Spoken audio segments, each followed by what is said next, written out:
Is it visible now?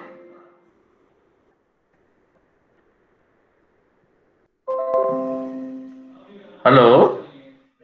Yes, sir. Sir. Sir. Is Yes, it sir. visible? Sir. Yes, sir. Oh, Visual. अरे यार.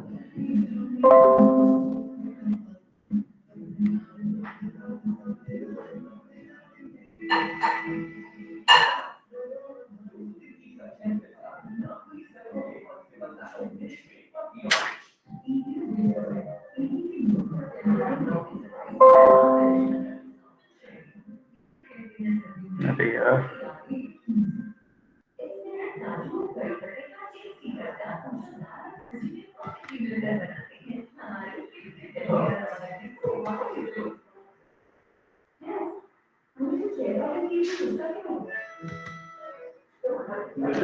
Yeah, in the last class, we were discussing about the Delaunay method, which is advanced compared to the previous advancing front method with respect to its efficiency, and it will overcome the skewness whichever is present in case of your triangulation. That can be removed with the help of this particular technique. So the algorithm for this particular technique we'll discuss today. Now, when we are going for the triangulation, the assumption is that the whole domain has been, now nodalization is over for the whole domain. That means we have already placed the nodes within the domain using that nodalization technique, whatever we have discussed so far. Now, when you are placing the nodes within the domain, by that time you are aware of the coordinates of all the nodes.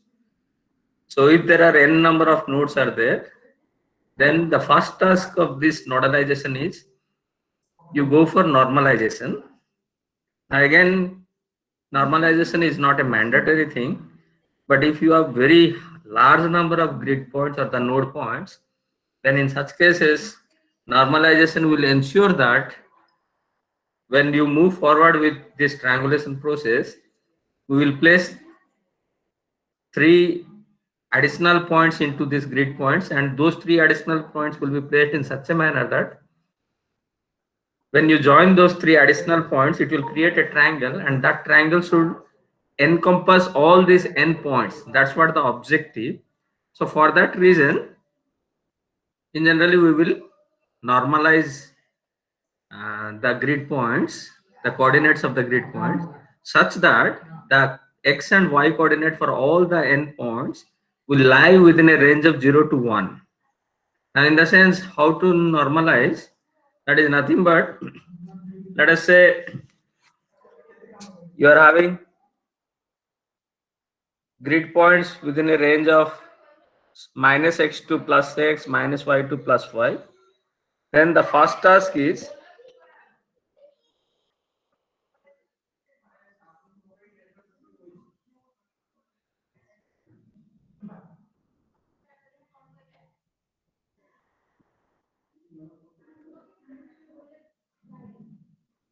so let us say you have a grid structure like this where node points are placed everywhere plus minus xy. So what the first task is, you just ensure that you will now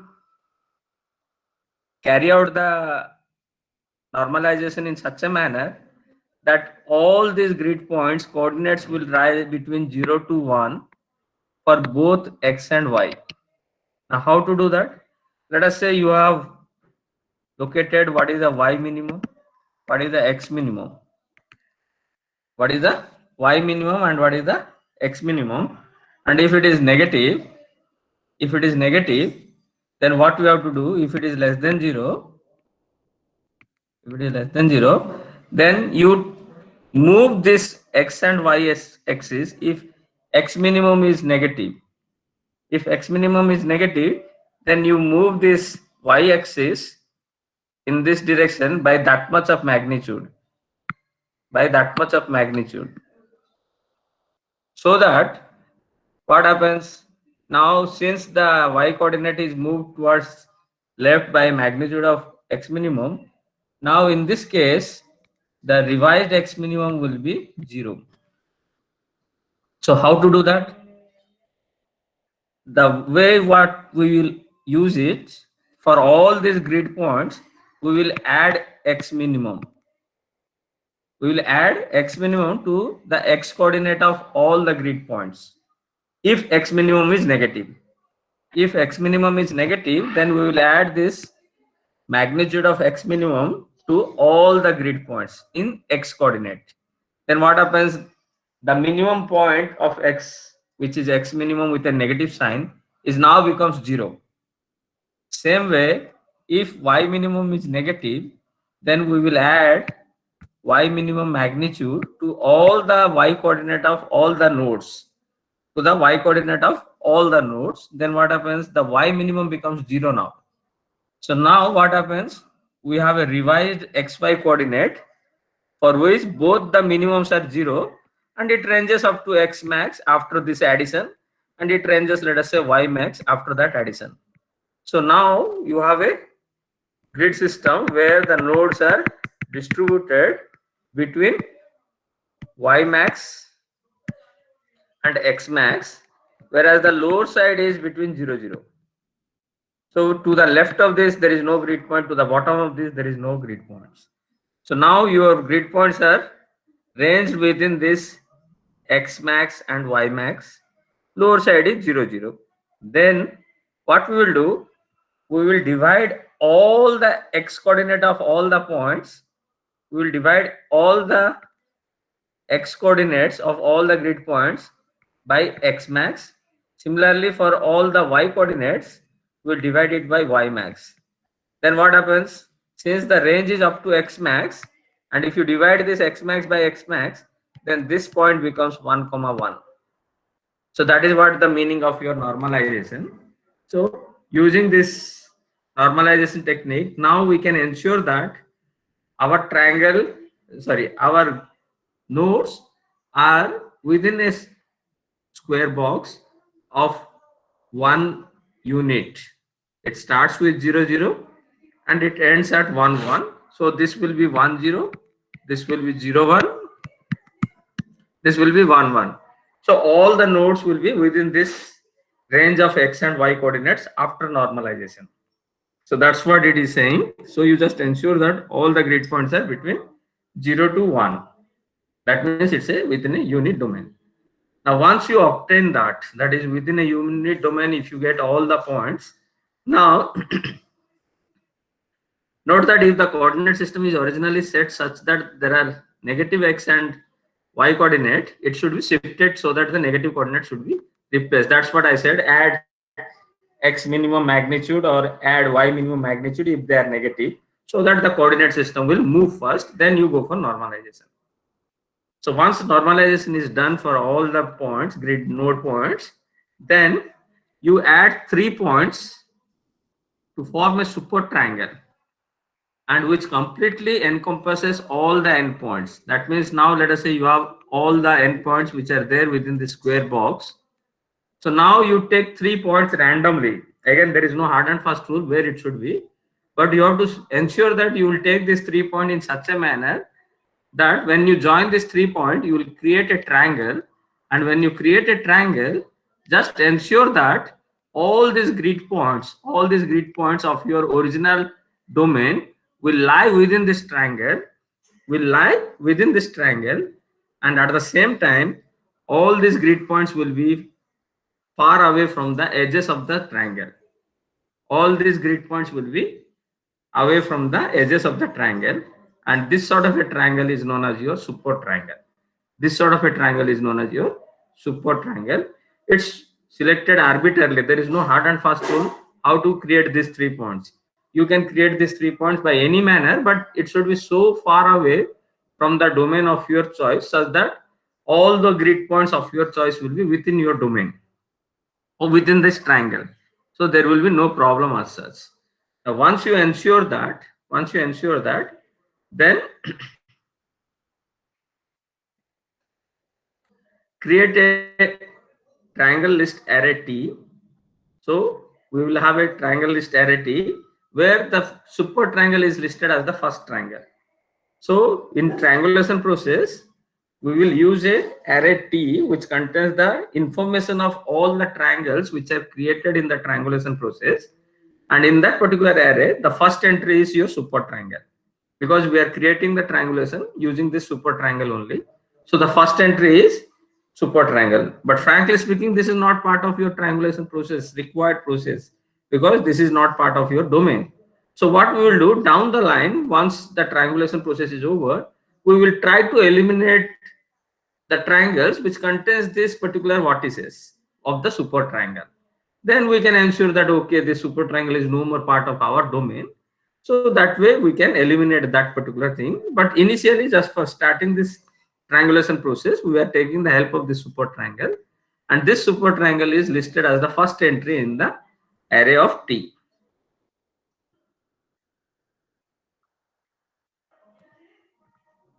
So like for example, let us say you have a domain with 4 points 1, 2, 3, 4. 4 points 1, 2, 3, 4. Then we have a super triangle created by locating 3 additional points which is far away from this 1, 2, 3, 4. That is 5, 6, 7. And when you join this 5, 6, 7 becomes a super triangle. And this super triangle contains all the nodes which are created by the nodalization process. So that's what the meaning of this particular scheme of super triangle.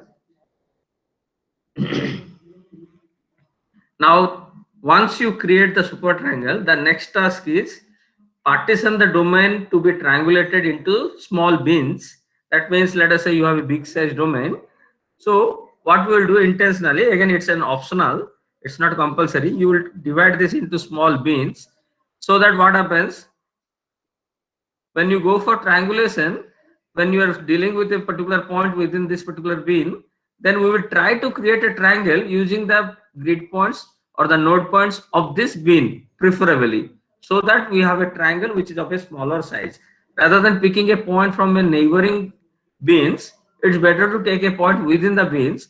That means it indirectly says that a bin is nothing but an area or a zone within which there are certain number of node points which are closer to each other, so that when you go for triangulation, better to use the points from the same bin so that the triangles will have smaller size. So that is what the objective, but it's an optional thing, it's not a compulsory.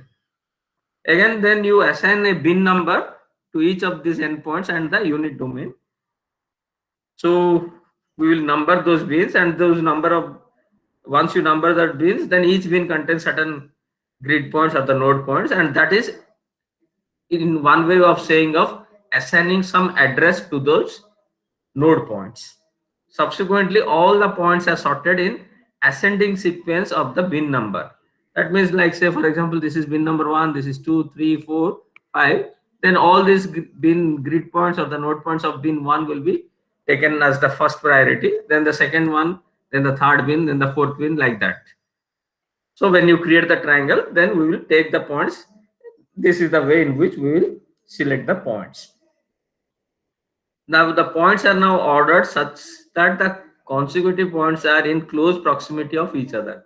So when you put them in order, like number them, so the numbering is done in such a manner that the subsequent points will be closer to each other. That is what the pattern in which the numbering has to be done. That means which is the nearest point, you capture that one, then that particular point will be placed after the starting point, and successively we will carry out the numbering for the all other points. Now it can increase the efficiency of the algorithm, but it's not a requirement. So whatever we have done, that is just to increase the efficiency of your algorithm, so that you can go for a triangulation process at a faster rate if you do it in advance. Otherwise also you can do that triangulation process, but in that case you may end up with some sort of a swapping of some of the triangles in later stage. So that's what the meaning of saying that if you sort them in advance, then that process of triangulation will be faster. So that's what the meaning of efficiency.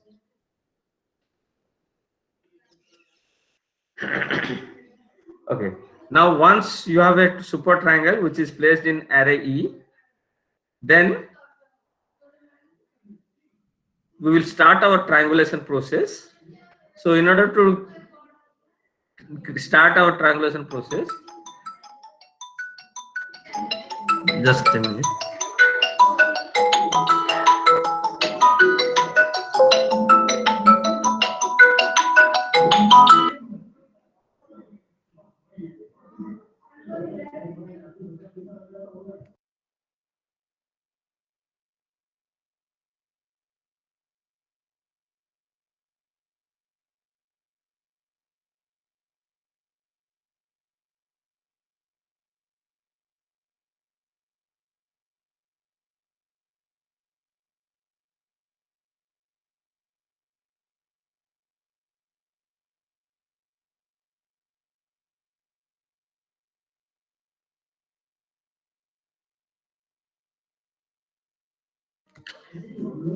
Sorry for the disturbance.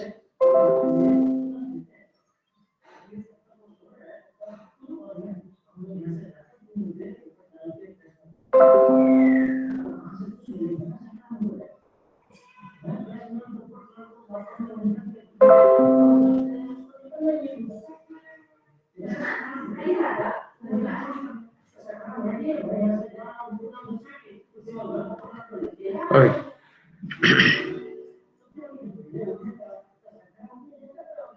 Is it audible? Yes, sir. Yes, sir. Yes, sir. Yeah. Yes, sir.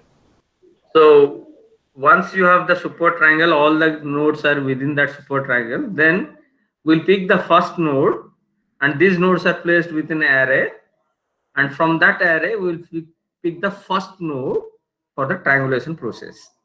So introduce the first point into the super triangle and generate 3 triangles. Let us say this is the first node which is introduced now from the list of internal grid points or the node points array. Then using this point, you join the vertices of the super triangle, that is 1 to 5, 1 to 6, 1 to 7.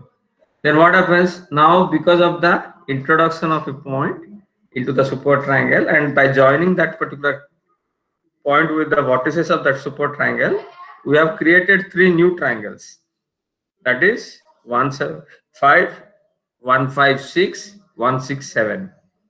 So what we will do, we will add these 3 triangles we will add these 3 triangles into the list of array of triangles, whatever we have created in the before. So this array of T, which contains your super triangle, to that we will add these 3 triangles, whatever we have created just now. Okay. So this is not Z, this should be T. So once you add these 3 triangles, but these 3 triangles are created out of your super triangle. So what we will do, from that array of T, we will delete the super triangle, because these 3 triangles are created out of that super triangle, and we will add these 3 triangles to that array. So now previously there is only one entry in the array T. Now these 3 will added up, but that super triangle will now remove. So there will be a increment of 2 number of extra triangles. Initially it was 1. Now we have added 3, removed 1. So the increment of the triangles list in array E is 2. So by creating or by introducing a point within your triangulation process, virtually you are creating 3 triangles out of a single triangle. So when you add this new 3 triangles to your list of array of triangles, then you have to eliminate the original triangle from which these 3 are created. Then again you renumber them. So that is what the concept of this triangulation. So once you create these 3 triangles and added that to the array of T, then you remove the super triangle. Now once this task is over, that is you have created the 3 triangles.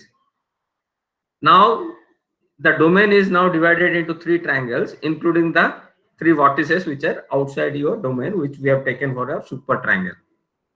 Now let us say the next point P is now introduced for the triangulation.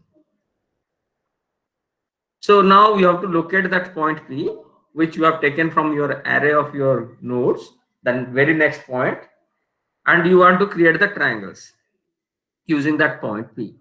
But in that case, you have to join that point P to the vertices of a triangle in which that P lies. So let us say you have now 3 triangles. Let us say if your P point is here, then this P should be joined with the vertices of this particular triangle. So in order to join that to the vertices of that particular triangle, the first task is to locate that the point P is lying in which of the triangle. Now here in this case, since it is the beginning, there are only 3 triangles, but down the line you may have a situation where you have already created a bulk of triangles. Then you have to search for the triangle in which that particular point P is there. So that is what the one of the tedious tasks, to locate the point P, that means where it lies. So what we will do, rather than searching for all the triangles where it locating, and you can do that one, the easiest way is take that array T, then you pick 1 by 1 triangle from the beginning of that array, and you just check that whether the point P is lying in that particular triangle or not. If not, go to the next. If not, go to the next. Like that, you can search for the whole array. But rather than doing that, what we will do, we will try to identify the point P location in some systematic manner or a scientific manner, so that rather than searching for all the points, all the triangles, we will minimize the search by doing it in a proper manner or by doing it in a scientific manner, so that the search requirement will be minimized. That is what the consumption of computational time will be minimized. So how to do that? Let us say first one need to locate the existing triangle. Let us say triangle X, which encloses the point P. So where that particular point P is there, that you have to locate. And subsequently, the 3 new triangles can be formed by connecting the point P to the vertices of the triangle X. That is secondary, but the first task is locate the triangle X in which that point P lies. So now the original triangle X is deleted from array T, and these newly formed triangles are added. So thus all the time you have a net gain of 2 extra triangles. Now this becomes 5.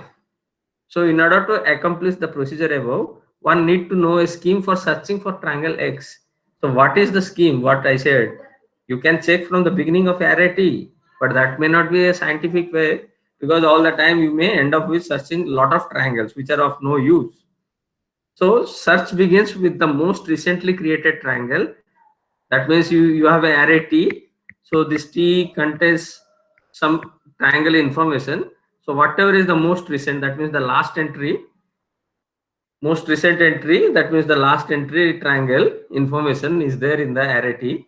We'll start searching from that particular triangle, because if you use the concept of that numbering, what we said in the procedure step 1, that we will put the grid points in successive manner so that the very next point is very close to the first point. So in such manner, if you have already created a triangle which is there within this particular array T, then the feeling is that the next point will be nearer to this triangle only, because you have created this triangle using a node, and the next node will be close to this one. That's what we said in the step 2, but that is optional, we said.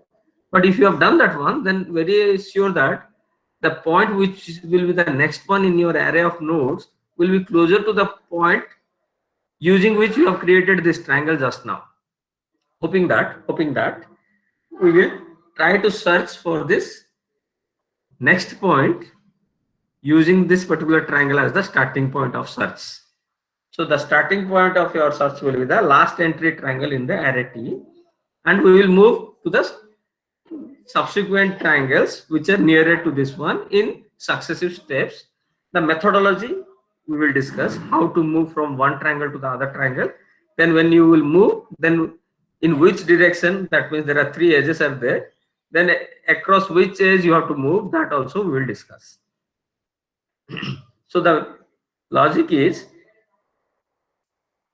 if point is located to the left of all the 3 edges for any particular triangle,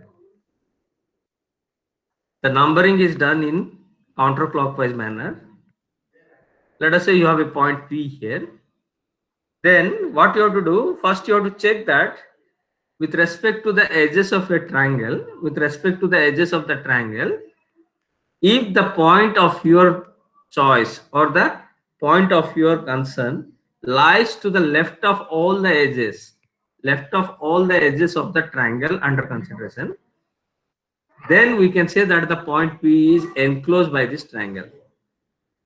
If not, that means if the point P is concluded that either it is to the right of any one of the edge or any 2 of the edges, then definitely this point P is not included within this triangle. Like for example, how I am saying so, let us say you have A to B.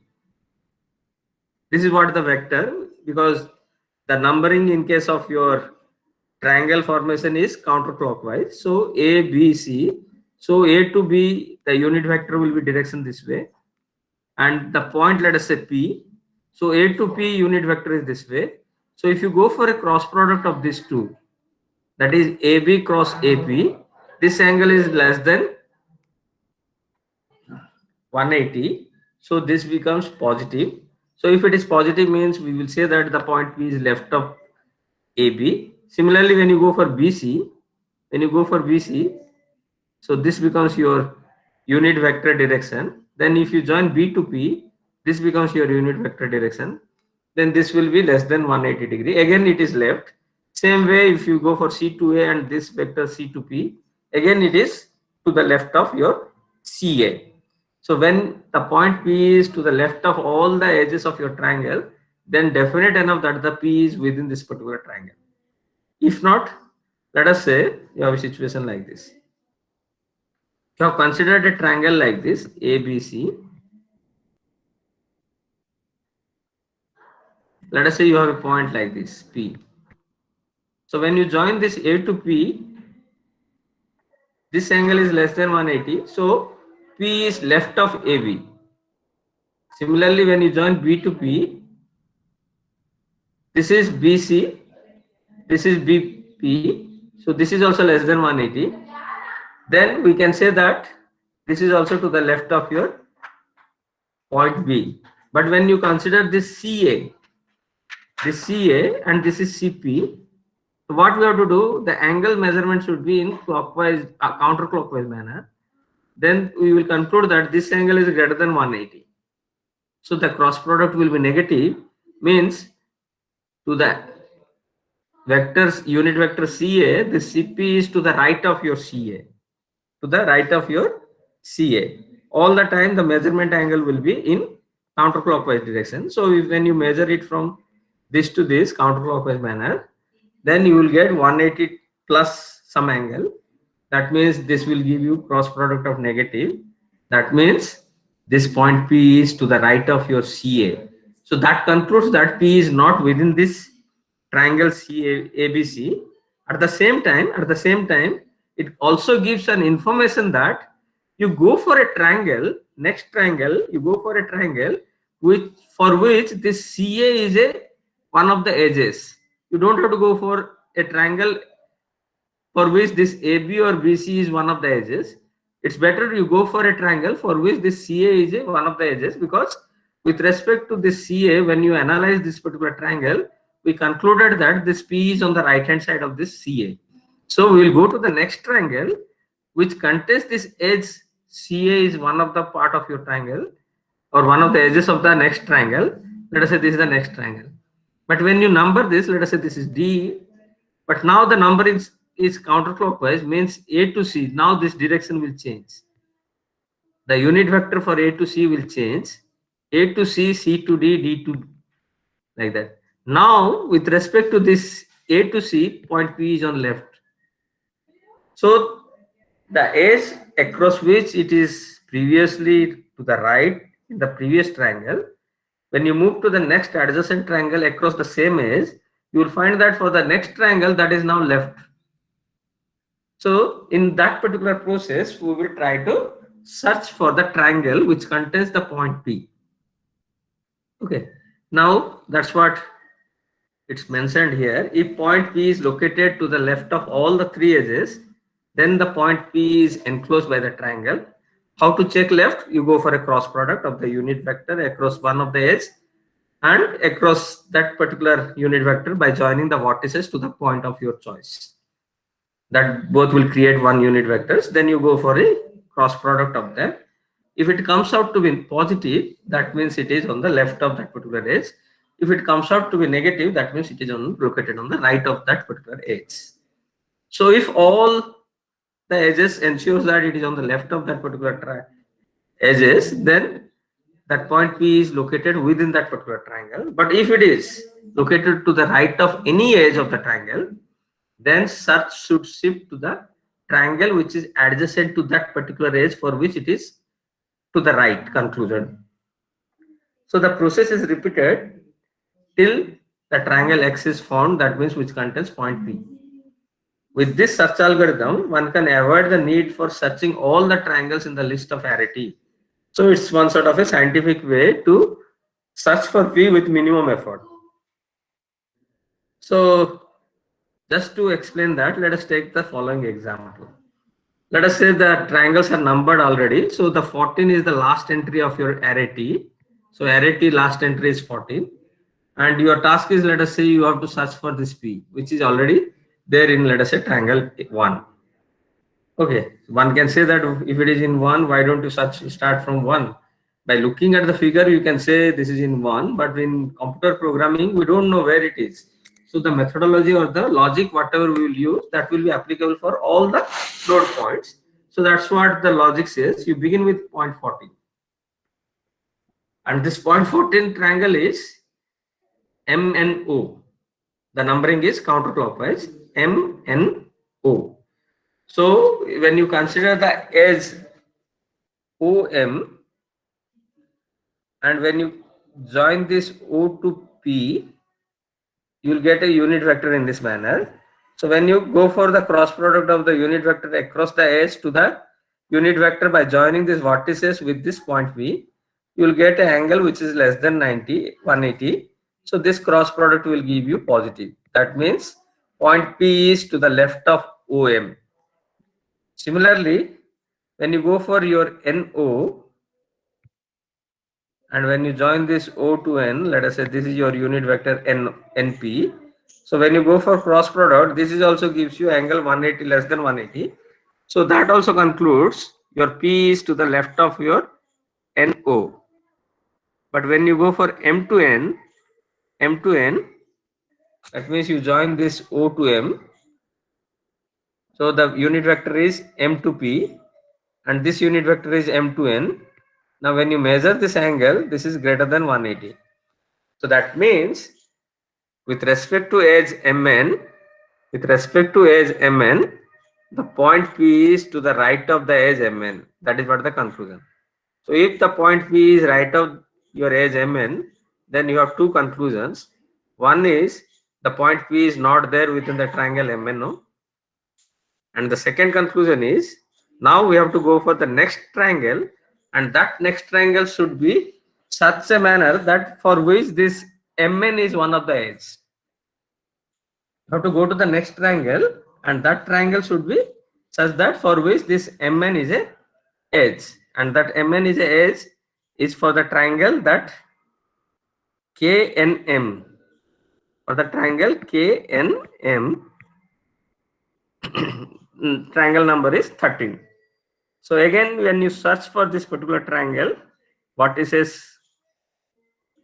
KMN, now this direction will be in this manner.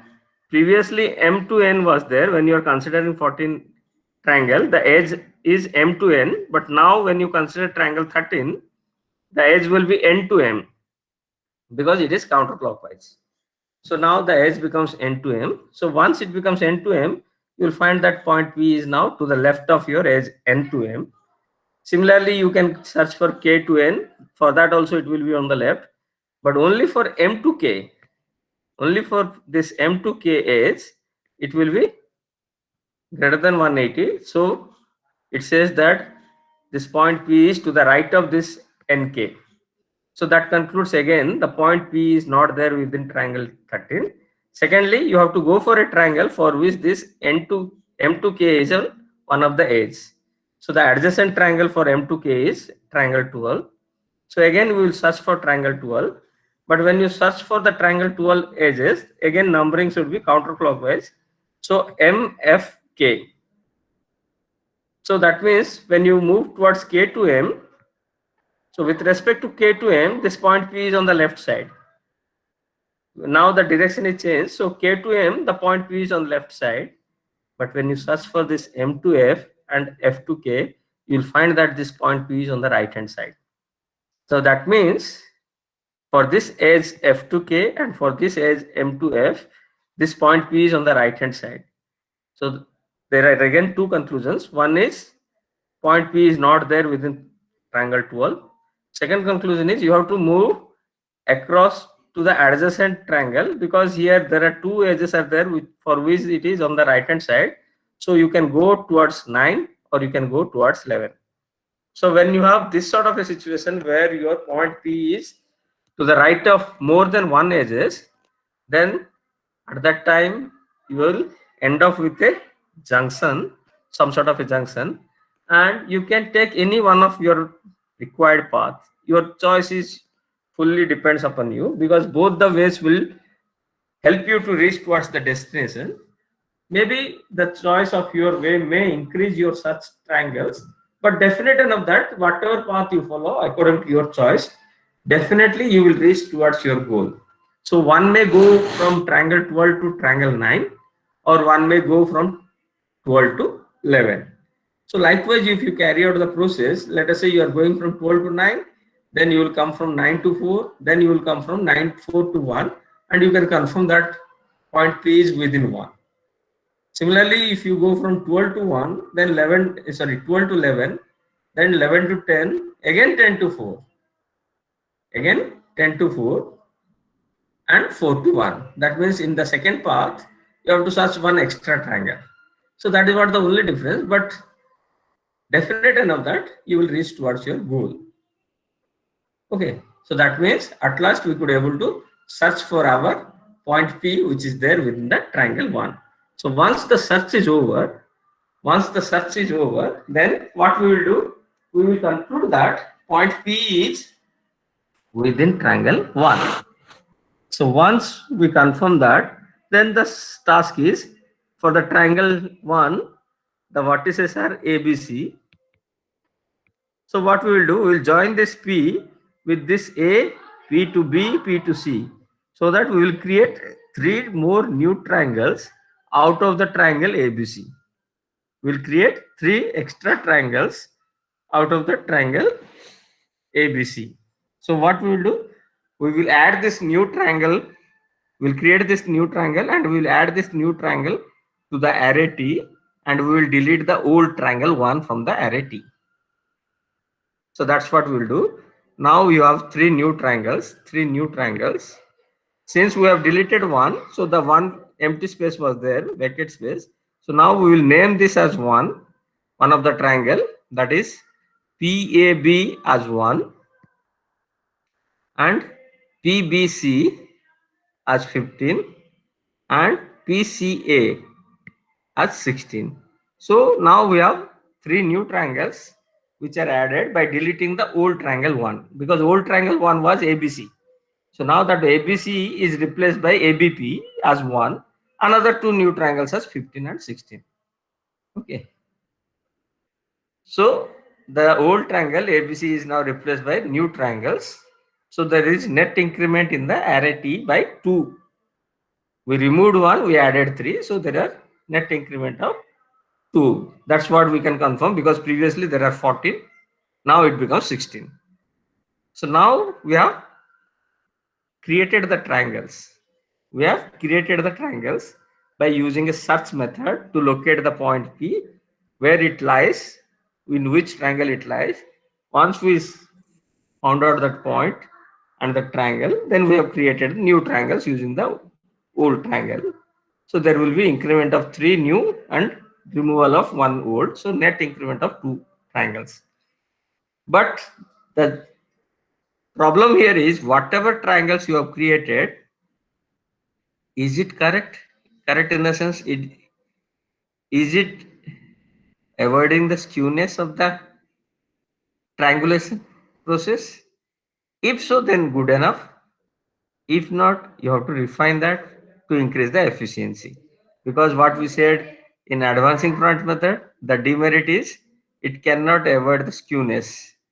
So skewness is a difficult task or the problem with respect to the triangulation process, which is done using advancing front method. So that we have to overcome here. So whatever triangle we have created, we have to next check that whether that is avoiding the skewness. If not, we have to do some sort of a operation to avoid that situation. So once these 3 new triangles are created, what we will do, we will try to check for the skewness. Okay. So in order to check that skewness, a swapping algorithm is used to update the existing triangle to the Delaunay triangulation, that is optimization of the grid will be done in this manner. The edges of the triangle enclosing the point P are placed on a list, on a last in first out stack of S. Like for example, just now we have created these 3 triangles, 1, 15 and this one is 16. So we will first create a stack S which contains the list of triangles which are adjacent to this edges of the triangle out of which these 3 are created. Previously, the triangle was 1 which contains ABC. So to the adjacent to this edges AB, BC, CA, the triangles which were present there are 2, 3, 4. The one original triangle is surrounded by these 3 triangles across the 3 of its edges. So now what we have to do, we have to check for a swapping algorithm using this particular 3 triangles, which are adjacent to this particular edges, which are used in creating the new triangles. So now using these 3 edges, we could conclude that triangle 2, 3, 4 are the neighboring triangles. And those 3 neighboring triangles are now placed within a stack of S. Now once you place it within the stack of S, now what we will do, we will check for all these triangles one at a time to determine whether the point P is located within the circumcircle or not. That is what some sort of a logical way to overcome this skewness. So what we will do, let us say the triangle 2 is this one, which is passing through ACD, which is passing through ACD is triangle 2. So what we will do, we will draw a circle. We will draw a circle which will which will encompass these the three vertices of the triangle 2. These three vertices of your triangle 2. That means draw a circle which passes through these three vertices. So when you draw this sort of a circle, you check whether this point P is within the circle or outside the circle. Is within the circle or outside the circle. If it is outside the circle, then there is no swapping required with respect to the triangle 2. But if the point P is now within the circle which is drawn passing through the three vertices of your triangle 2, that means a swapping is required.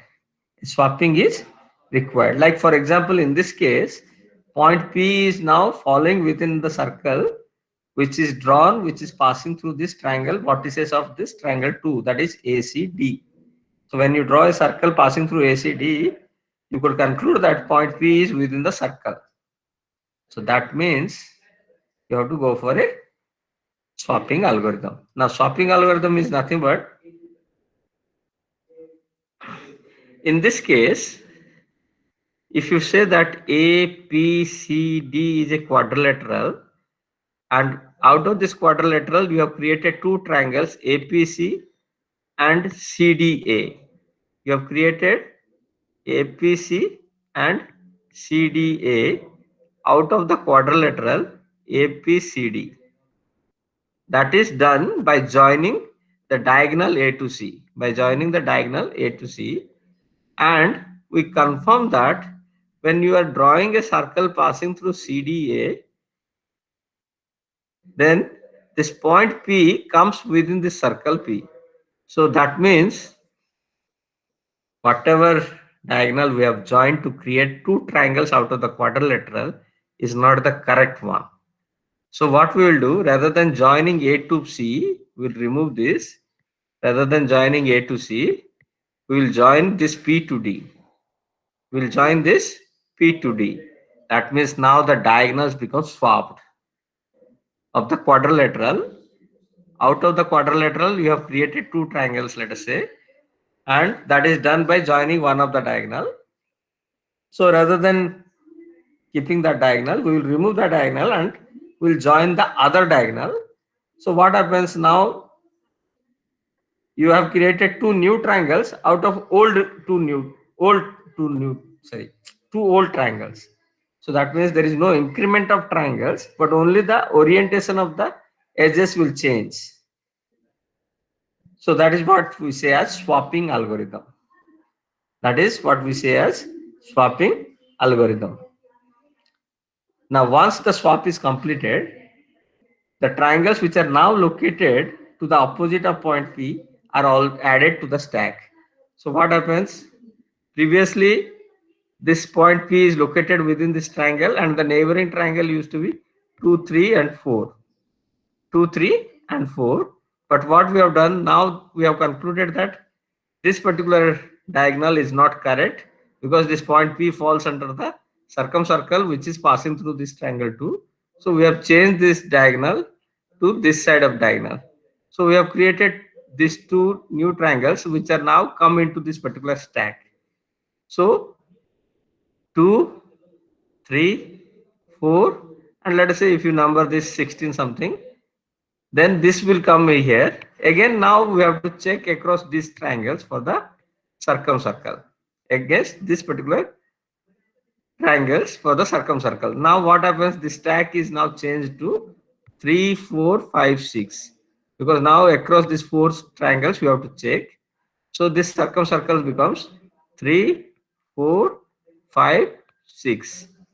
So now the stack will change to 3, 4, 5, 6, and against which we have to check for the swapping requirement or not. So against that we will check whether swapping is required or not. So like for example, the diagonal A to C was previously joined. Now we concluded that that is not the correct diagonal. So we changed to P to D. So now we have 1, 2, 15, 16. These are the newly created triangles. And the neighboring is 3, 4, 5, 6. So we're checking with respect to triangle 3. We found that P is outside. We're checking with triangle 4. We found that P is outside. We're checking with triangle 5. We found that P is outside. We're checking with triangle 6. We found that point P is outside. So once you confirm with respect to all the triangles of the stack S, and if you conclude that P is outside, point P is outside of this individual triangle circumcircles, then we can conclude that there is no skewness. There is no skewness and there is no swapping requirement. Then that confirms that your triangles, whatever they are created, they are good enough. There is no skewness present in your triangulation. Then we will go for the next point of your next node of your array of nodes. So at this point, because when you are saying you are doing using a computer programming, there should be some algorithm to check for the skewness. So the algorithm is very simple. Let us say you have created the triangle. Let us say this is what the triangle you have created. CB, let us say this is A. So this is the newly formed triangle. And when you are checking with respect to this triangle, then these two included angles, let us say alpha and beta. So if alpha plus beta comes out to be greater than 180, if this angle plus this angle comes out to be greater than 180, then definite enough you have to go for a swapping. Then the point P is located in the inside the circumcircle of the ABC, because if you draw a circumcircle passing through ABC, then definitely this P will fall inside. That is what the situation if alpha plus beta is greater than pi. So if alpha plus beta is less than pi, there is no problem. Definitely P will be outside. Definitely P will be outside. So that way, mathematically, we will prove that whether P is inside or outside. Then we will go for a confirmation whether to swap this one, because now it confirms that you have to swap this one because alpha plus beta is greater than 180. So now these triangles will be changed to this direction. So the swap is necessary, is the confirmed if this is the criteria. Okay, so that is what mathematically or computationally we will ensure that whether P is inside or outside the circumcircle by measuring this alpha and beta and checking it whether alpha plus beta is greater than 180 or not.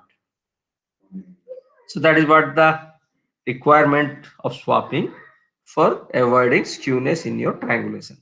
So now new triangles becomes APB and BPC. The old triangle is APC and CBA, which are now changed to APB and BPC.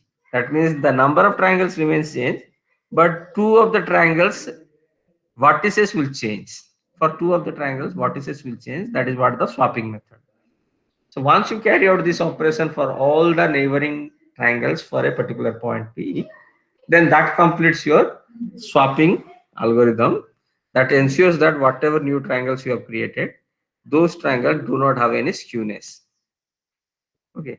So once you want to check that, this is what the mathematically the equation what we implement there, logic, because that is what the outcome of that particular system.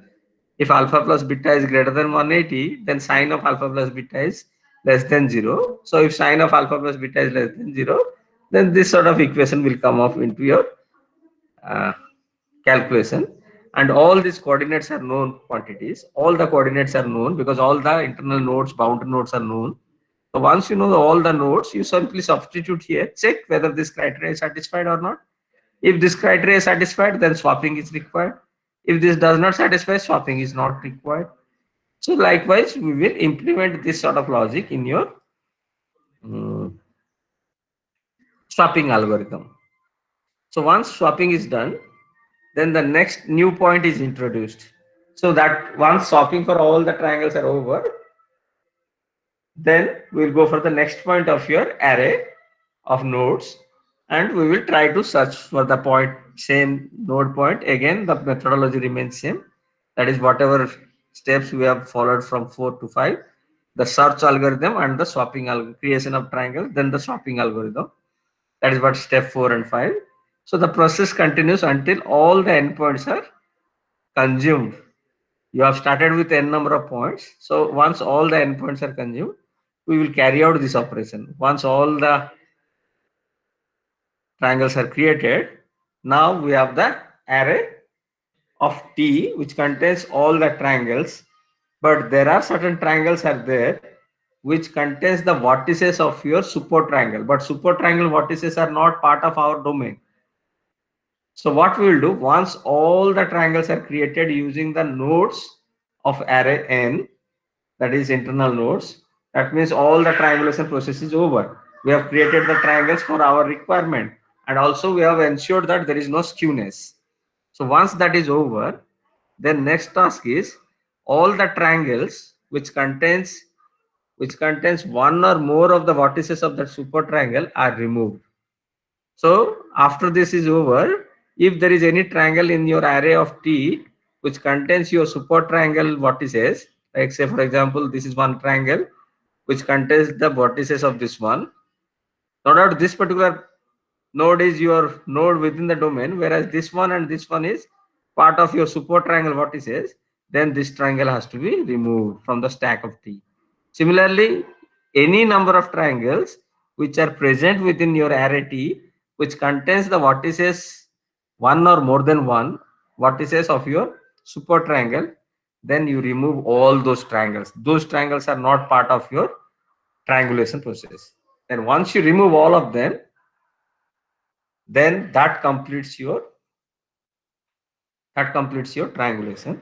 And one more further information, when you are going for the removal of these triangles which contains the vertices of your uh, super triangle, then in that case you will find that either one or two vertices of that particular removed triangle falls on the boundary, and those nodes are known as your boundary nodes.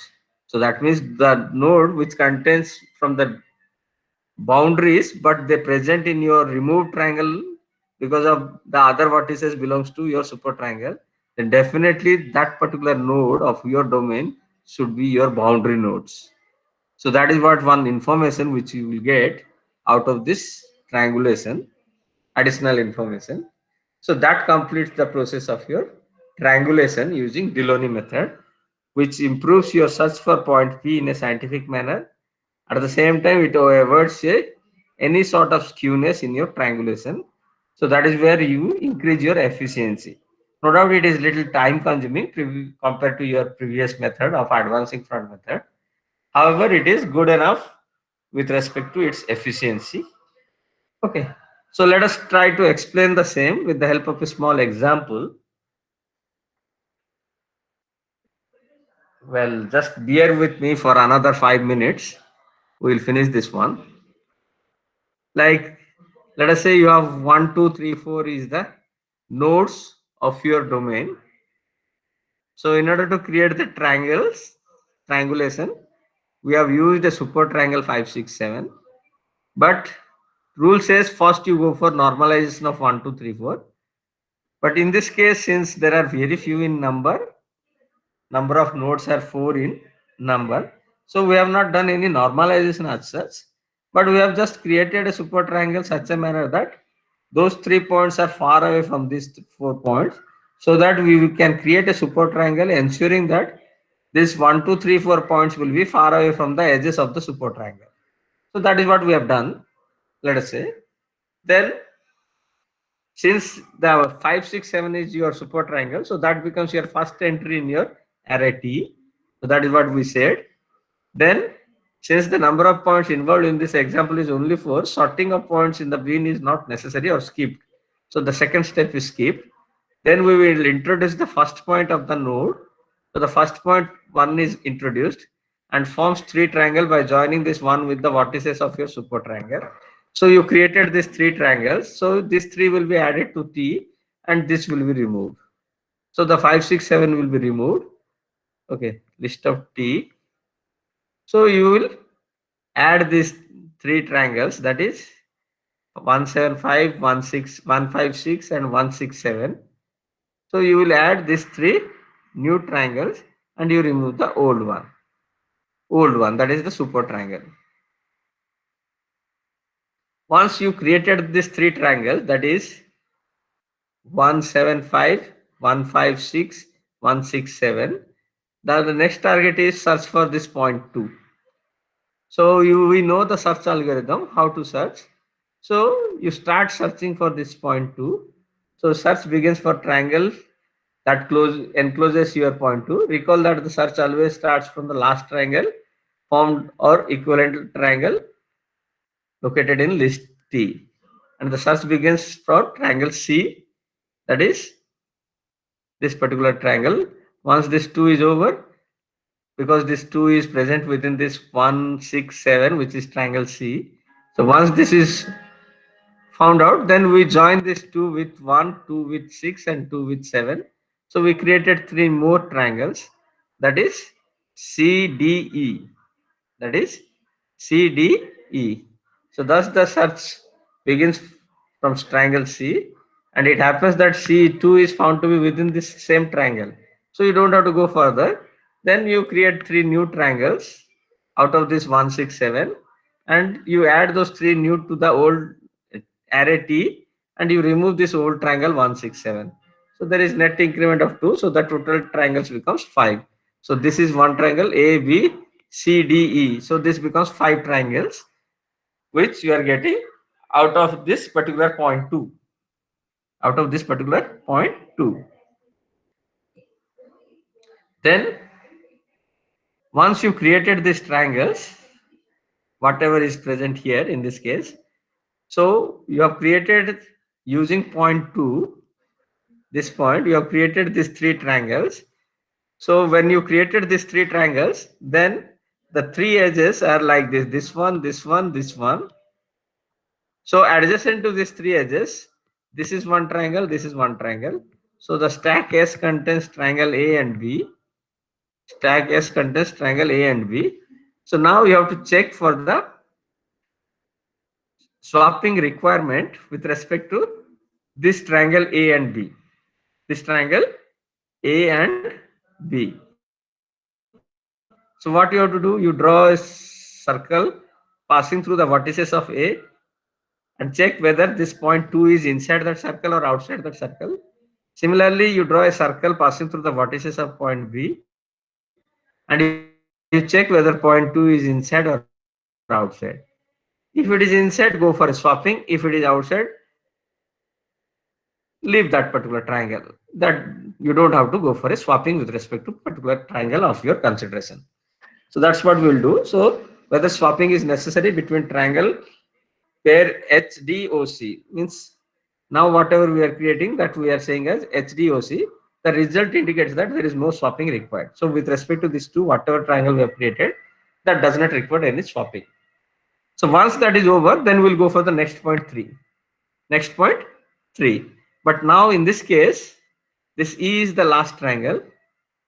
E is your last triangle created. So we'll start from your triangle E and we will locate this triangle your 1, 2, 7 in single go. So again note that since the search always begins from the last triangle formed, which is from 267, that is what your E triangle. After point 3 is found, which is inside your triangle C. So previously it is in triangle C 1, 2, 7. So once you look at this point point 3, you join this 3 with the vertices of this triangle C, that is 1, 2, and 7. So now we have created 3 more triangles, new triangles out of this 1, 2, 7. So these are the 3 new triangles. This is F. So you got 3 new triangles out of your old triangle 1, 2, 7. So now once we get these 3 new triangles, you join and you create those new triangles, and then with respect to these new triangles, the neighboring triangles are A, D, and E. So now stack S will be A, D, E. So you check whether swapping is required with respect to these triangles or not. Luckily, there is no swapping required.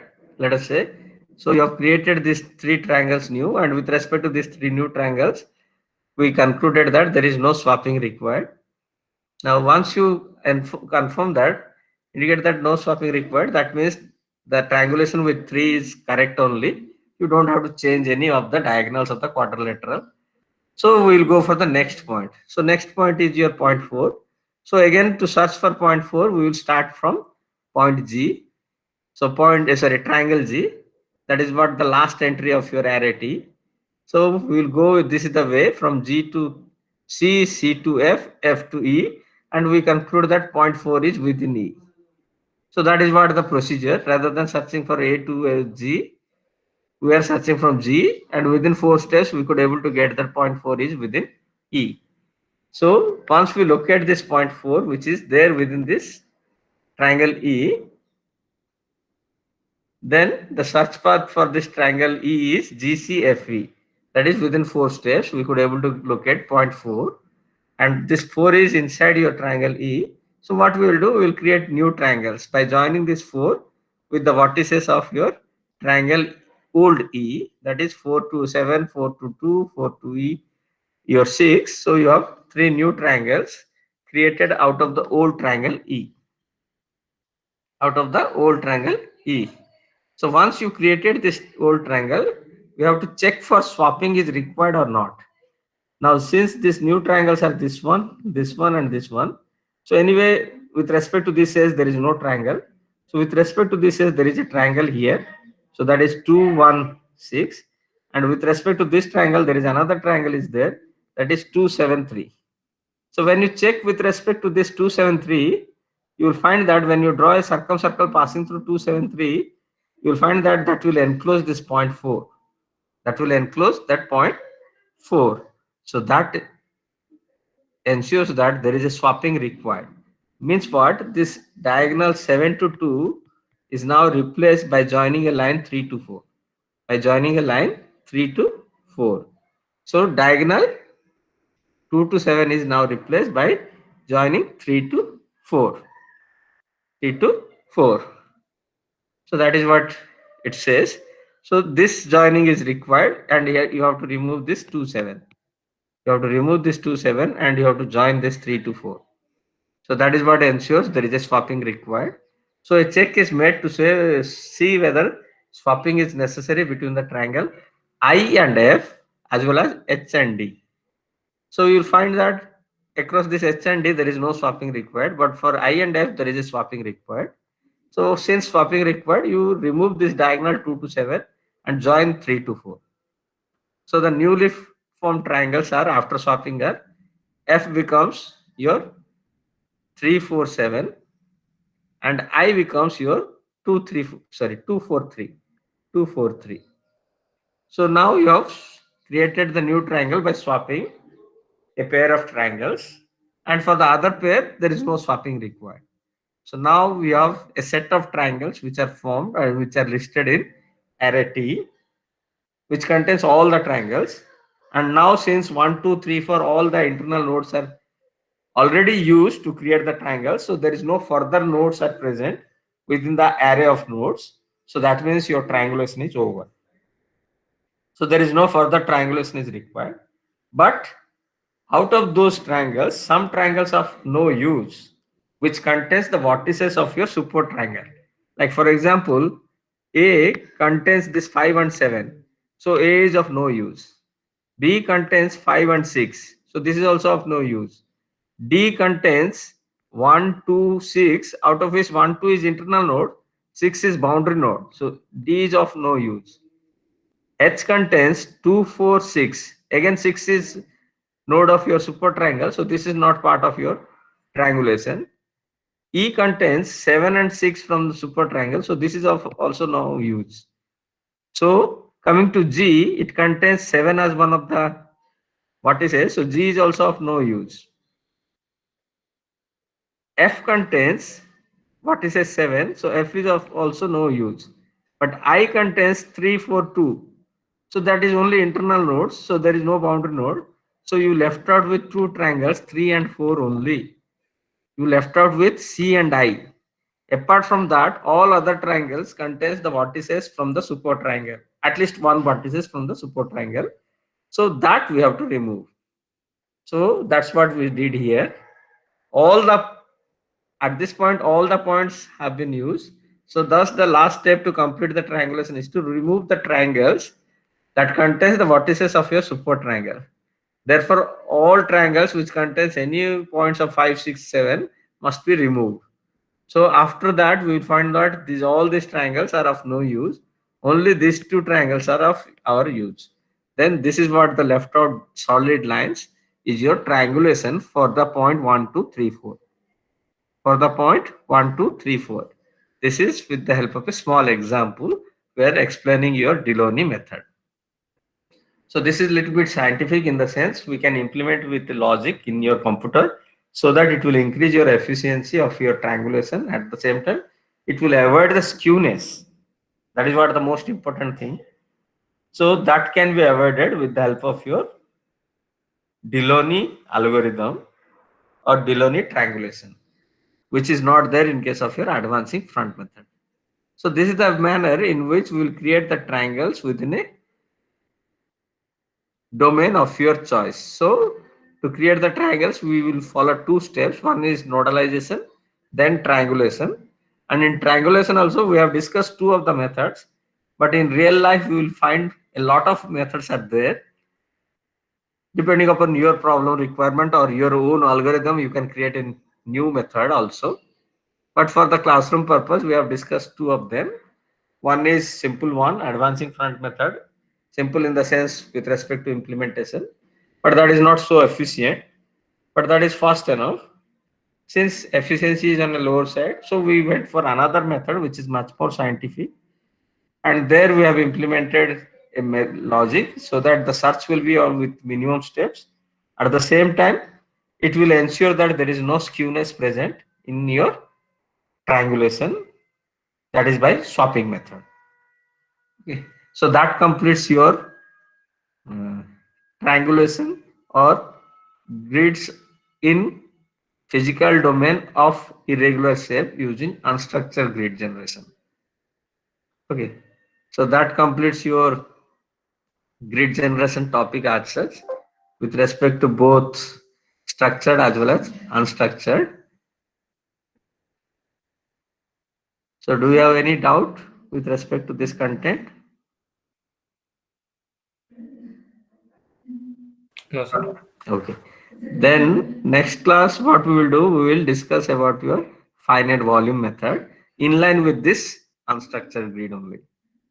There we will explain finite volume method. At the same time, I will explain you how to implement Dirichlet and Newman type boundary conditions. Okay. Clear? Clear. Okay then. I'm stopping this recording as well as sharing.